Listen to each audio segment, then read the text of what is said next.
नमस्कार मित्रांनो, मागील एका महिन्यापासून बघत असाल आपण की महाराष्ट्र राज्यातील अनेक जिल्ह्यामध्ये खरीप हंगाम 2023 चा पीक विमा वितरणाचा कार्यक्रम सध्या सुरू आहे। शेतकरी मित्रांनो, आपण पाहतोय की टप्प्याटप्प्याने शेतकऱ्यांना पीक विम्याचे वाटप होत आहे। यामध्ये अनेक दिवसापासून प्रतीक्षेत असलेला जिल्हा जर आपण बघितलं तर सोलापूर जिल्हा, या ठिकाणी अवकाळी पाऊस असेल किंवा अवेळी पडलेला पाऊस असेल, यामुळे या ठिकाणी या जिल्ह्यातील शेतकऱ्यांचं मोठ्या प्रमाणात नुकसान झालेलं होतं।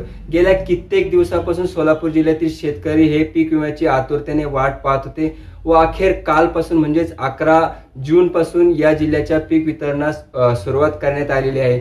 शेतकरी मित्रांनो, खरीप हंगाम 2023 चा पीक विमा वाटप सुरू असताना ज्या जिल्ह्यातील शेतकऱ्यांनी पीक विम्याच्या तक्रारी रीतसर पीक विमा कंपनीकडे केलेल्या होत्या, अशा शेतकऱ्यांना क्लेमचा विमा मिळत आहे। त्यामुळे ज्या शेतकऱ्यांनी पीक विम्याच्या तक्रारी केलेल्या आहे अशा शेतकऱ्यांना सध्या तरी पीक विमा वितरित केला जात आहे।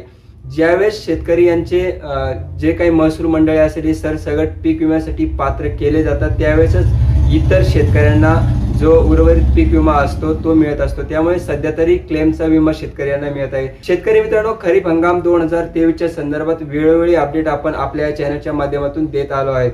यावर्षी आता 2024 चा खरीप हंगाम 2024 चा पीक विमा नवीन अर्ज प्रक्रिया लवकरच सुरू होणार आहे व त्याबाबत सविस्तर व स्पष्ट माहिती घेऊन आपण आपल्या चॅनलवरती नक्कीच येऊ। तर आजच्या या व्हिडिओमध्ये इतकंच। पुन्हा भेटूया एका नवीन व्हिडिओमध्ये एका नवीन माहितीसह। तोपर्यंत धन्यवाद मित्रांनो, चॅनलला सबस्क्राइब करायला विसरू नका।